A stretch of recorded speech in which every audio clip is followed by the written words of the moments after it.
Hi guys, this is Jennifer. Today I would like to share with you guys my horrific experience with plastic surgery. So 10 years ago, in 2014, think about like 6 months before my wedding. So this is when I got out of school, found a good job, started working, and so this is like a year after working. So I saved up some money and I was getting married in 6 months. I have always had issues with my looks. I've always been insecure of how I look, my image.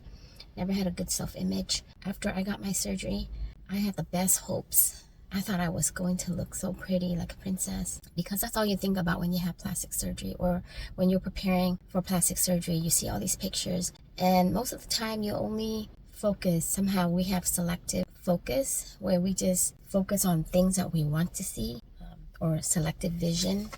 So I would go on the websites, the doctor's websites, and just see all the good results. Most of the reviews are good anyways, and you just keep imagining you're this. I went into like an imaginary world where I thought I would look like a princess with big eyes, a tall nose. It's just like a dream. So I always wanted to look pretty. I never felt good about myself. When I was younger, I never really got any compliments because I was a tomboy. I always hung out with my brothers, never focused on looks or anything at all. So when I went to high school, that's when everything changed. I started really being obsessed with my looks, with my self-image. I was very insecure. I was like, oh my gosh, I'm too fat. I'm pretty enough. I need to lose weight. I want my eyes to be bigger, my face to be V-shaped, because everybody likes that V-shape, right?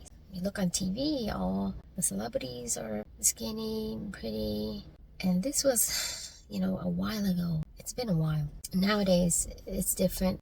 People are more accepting of different sizes, different looks. And we appreciate all types of beauty, regardless of size or shape or anything for that matter. But back in the day, I was just imagining all these good things. And what I felt to do was, during consultation, I didn't really tell the doctor exactly the technique that I wanted used, but I assumed that he would know, because I was like, I have 2 weeks off from work. That's all they would let me take off. I have 2 weeks off from work. I want just a few tweaks, like a tweak to my eyelids. I wanted bigger eyelids, and something that would heal within 2 weeks. So I was thinking, he might know something that's not very invasive, that wouldn't take too long to heal, that wouldn't involve any cutting at all. And I also told him, how about my nose? He was like, I could make your nostrils smaller and your bridge higher. And I was like, I have to go back to work in 2 weeks. And so he's like, yeah, you'll be fine. So I really trusted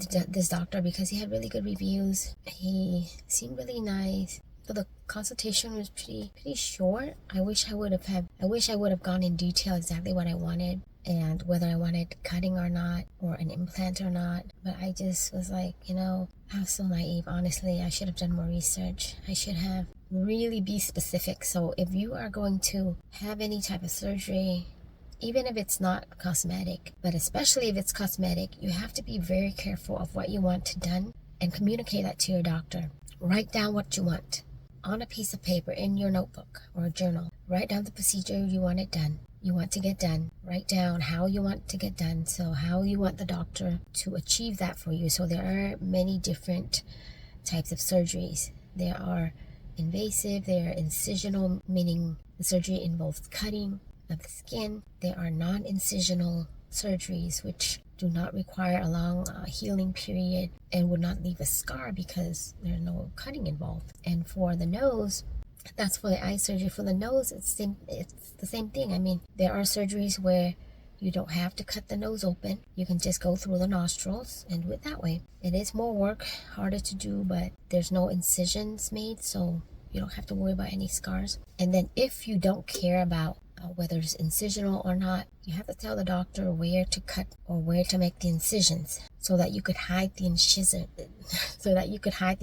Because, like, let's say for the nose, you want it as close to tell the doctor to do the surgery where the scar can be hidden or would not be obvious. Yeah, just be as specific as you can.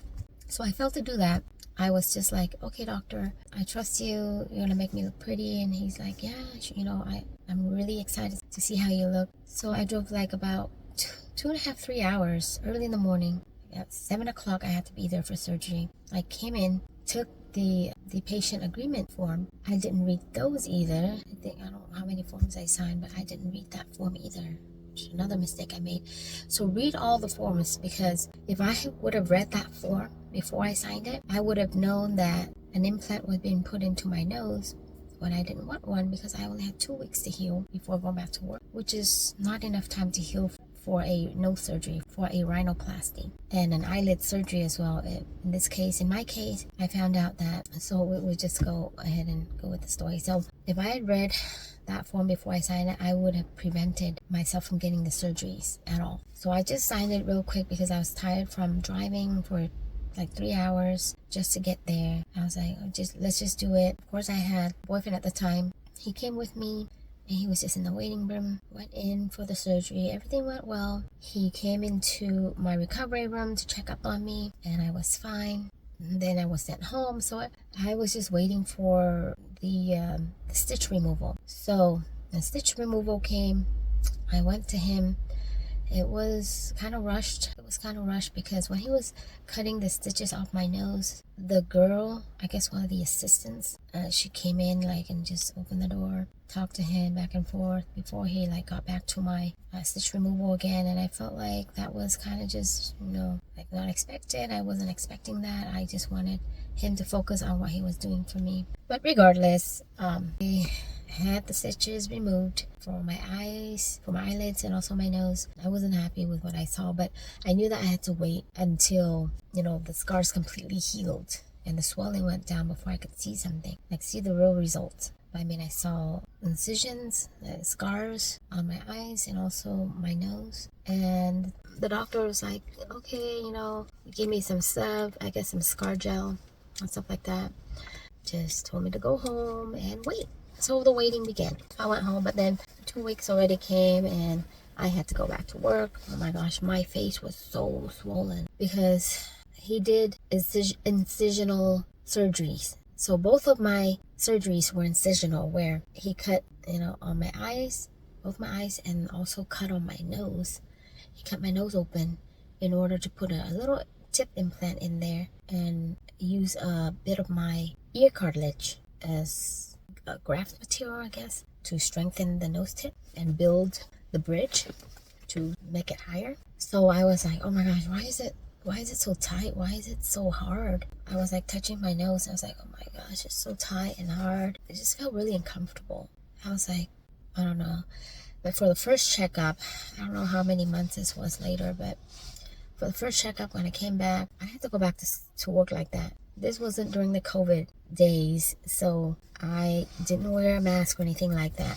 So, you could see my wounds, my scars out in the open on my eyes and my nose. My eyes were so swollen and really tight because, he sewed the lids together and cut also the inner corners. And he also cut open my nose to put something in there and then sewed it back, so that was tight. But my eyes were they were really tight.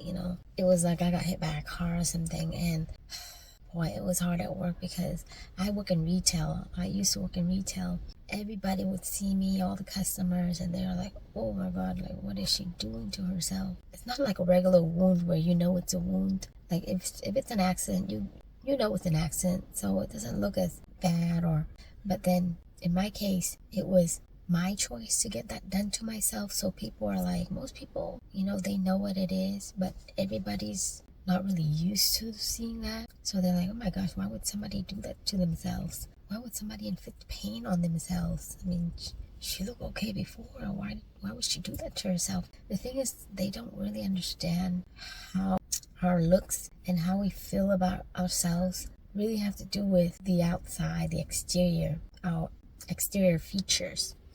Right, growing up, that's all we focus on is the outside, the superficial, what everybody can see. I never really thought to keep working on the inside and not try to focus on the outside too much. But my goodness, all these stares, people weren't used to that. Some were oh, okay, they didn't really say hi or anything. Some pretended not to really notice, but I know that they knew.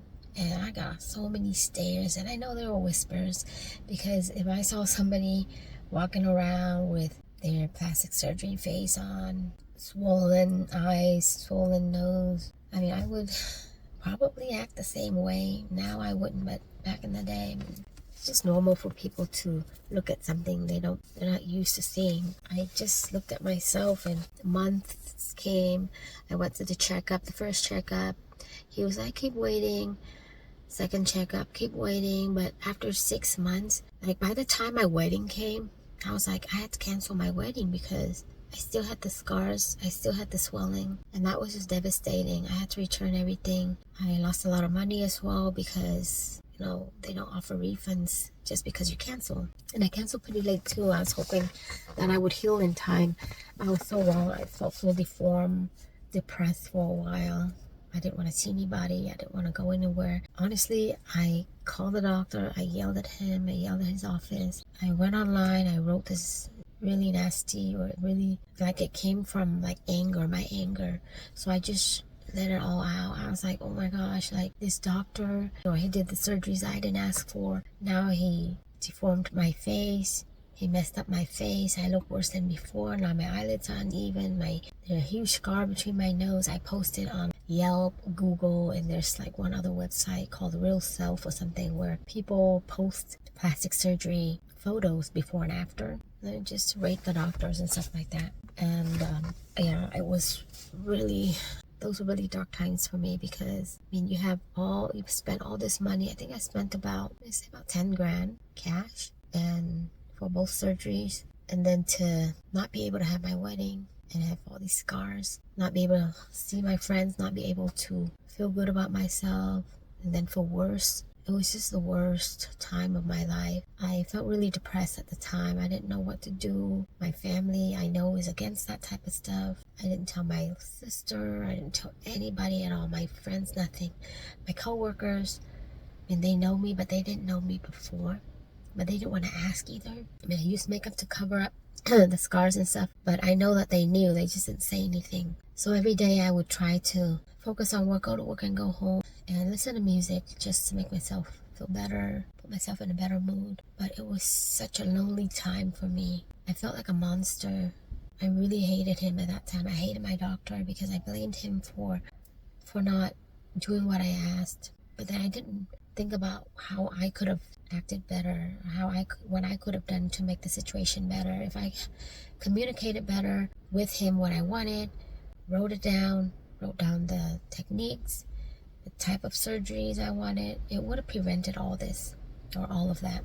And so, I mean, that review that I did now has, I think, almost 200,000 views. It was pretty bad. I mean, and I never looked back. So, I mean, he did later on, like he did after me asking him over and over, he decided, one of his assistants called and offered me like $4,000 back, so almost half the price for both surgeries. So a refund of $4,000 plus a revision only for the nose surgery. I was so mad. I was like, I don't want to deal with you guys. I'm going to try to find another doctor who really cares about their patients to correct what you have created, to correct all the mistakes that you made, and to fix the problem that you caused. And I took so long to heal. It wasn't about like years and years later. I think 2-3+ years later before I started getting back to normal. So that's how long my body took to heal. When you do plastic surgery, even when I started feeling better and things got back to normal, I never took the time to go back and update that review and let people know that we have to work with our doctor. When we do plastic surgery, we have to realize that the results are not always 100%. It could go your way, it could go another way. The results could be good, but they might not be the ones that, like, let's say if you wanted a certain shape for your eyes, it's not always going to be the shape you want, and it's not always going to work out the way you want it to turn out. You might have a botched surgery. In my case, I felt like it was botched because it took so long to heal, and I had the scar on my nose for the longest time. I never got it fixed or anything, so the way I am right now is the result of the surgery. And I just found other ways to deal with the problem. So for the scar under my nose, I found microdermabrasion, which is where you kind of remove the surface of the skin, the top surface of the skin, the top layer of the skin. Slowly remove it so that you can even it out. So now it's a lot less visible or obvious. Like if I don't use makeup, it blends in with my regular skin a lot better and you can't even tell. But if I wear makeup, it shows more. I don't know if you can tell now, but it is in between my nose. It's underneath it's like right here in between. I feel a lot better about myself. I've gained confidence from the surgery, of course. I appreciate what he did, but I never took the time to go back and update my review, and I think that really affected his business. I should have worked with him to correct the problem instead of blaming him, making him feel bad about his abilities, and that doesn't help my case either. I mean, or I could have just taken the refund and find a better doctor at least. I got half the refund back, right? But I failed to do all that, and instead I just left a review, a nice review, like a 1-star review, and just went my way in. It's always not a good idea to do that because you don't want to burn bridges with people in life, with anybody, with friends, family, unless it's too toxic. You have to just walk away. But I wish I would have acted differently with this doctor because I think that he really cared. It just didn't turn out the way that I wanted it to turn out. We were both not very clear in terms of communicating it to each other, in terms of communication. And in the future, if I ever do anything again, I would, of course, communicate exactly what I want. I don't think I want to do any more surgeries. If I had to go back, I would just left it the way it was. I think I would have just not do anything because the older you get, you learn to appreciate who you are, live as your true, authentic self. And that is the best way ever, because if you don't love yourself the way that God created you, then nobody will love you at all if you don't love yourself. And I've learned to do that ever since. I've learned to just accept myself and just make the best of what God gave me, what God created me as. I listened to music a lot during those times, hang out with people who were supportive of me, who didn't judge me even though I looked like that. My family, I knew they were against it and still are against it, so I never saw my family during this whole time. I know it's crazy, but yeah, just listening to music, some music therapy, just going online, reading about other people's stories. I wish I would have connected with others who were going through the same thing. Maybe that would have helped me a lot. But I didn't fall into depression because I kept myself busy. I went to work, I didn't really think about anything. When I went home, I mean, I was sad, but not to the point of like crazy depression or anything. I was like super, super sad where I didn't want to go outside, but I still had the will to live. I still was working, was making money and everything. So yeah, that helped me a lot. Now, if you guys want me to, or if you guys are going through the same thing, if you're recovering from surgery, if you had a botched surgery, and you just feel really bad about yourself, if you feel like your life is over, that my life is over, that you can't do anything anymore, you don't want to live anymore, you're just super depressed, you can always leave me a message, reach out to me. I'll talk to you. I'll do whatever I can to make sure that, give it some time and that things will be okay. Right now, you just have to stay calm to allow yourself to heal and figure out a solution, whether it's working with your doctor to fix the problem or getting some money back to find a better doctor that can, or find a doctor who specializes in revision surgeries. Anger, depression, anything that would stress your body out is not something you want to do at this point if you're currently healing. If you're currently looking for another doctor, always do your research. There are a lot of people who have revisional surgeries that go well with great results. You can always look into that. But yeah, I am here if you just want to talk, if you just need somebody who knows what you are going through. Let me know, reach out to me, and I'll be here for you.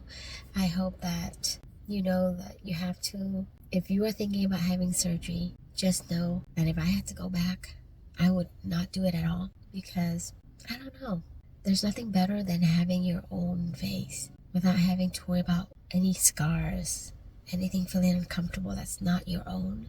And I wish I could have my old face back, honestly, because I feel like I could have had more fun with just makeup. And if somebody doesn't like me for who I am, then so be it. Yeah.